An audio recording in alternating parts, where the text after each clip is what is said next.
cette loi, en fait, il y a plusieurs choses qui m'apparaissent, moi, très, très importantes. La première, et c'est l'article 3 de cette proposition de loi, mais si vous voulez, on peut non, revenir... Non, rapidement, les 3 points. Donc là, en fait, c'est vraiment... Je pense que l'article essentiel, même s'il y a d'autres choses, c'est l'article 3. Et qu'est-ce que vient dire cet article 3 ?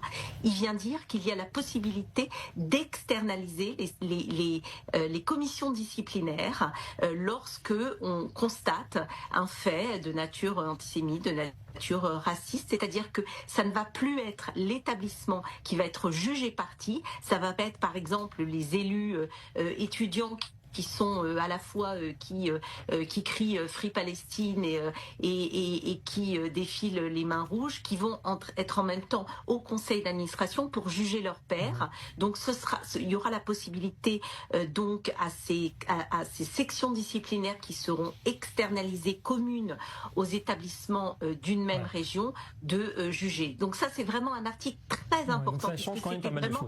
C'était vraiment essentiel. Et puis, il y a celui que un des amendements que j'ai porté, c'est par exemple les tracts, c'est par exemple les affichages, les inscriptions antisémites. Je vais vous épargner la fin.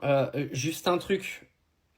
Elle, là, c'est la remplaçante de Meyer Habib. Vous vous souvenez, c'est celle à qui ils ont donné de l'audience sur l'afterfoot, sur RMC. La politique française, elle se fait à Tel Aviv. Non, enfin moi je vous pose une question quand même, parce que là on est sur I24, donc on est sur une chaîne israélienne. Expliquez-moi ce que vient faire la politique française dans des chaînes d'infos en Israël. Non, moi je pose ça là quand même, Caroline Yadan. Qu'est-ce que vous allez foutre sur une chaîne israélienne pour parler des lois françaises? On est en France ici, on n'est pas à Tel Aviv, on n'est pas en Israël, d'accord? Les lois, elles se parlent à la télé en France. On va pas en parler sur I24. Personne n'en a rien à branler de I24 en France, d'accord?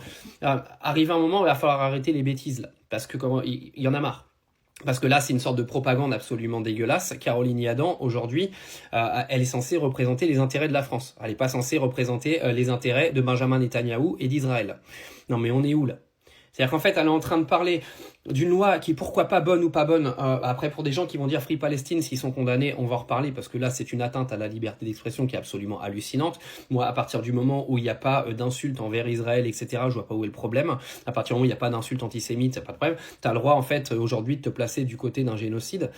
Faut arrêter de raconter des âneries.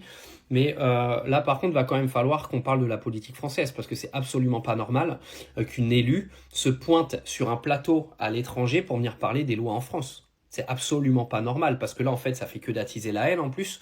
Mais on marche sur la tête dans ce pays, moi, je vous le dis. On devient des malades mentaux.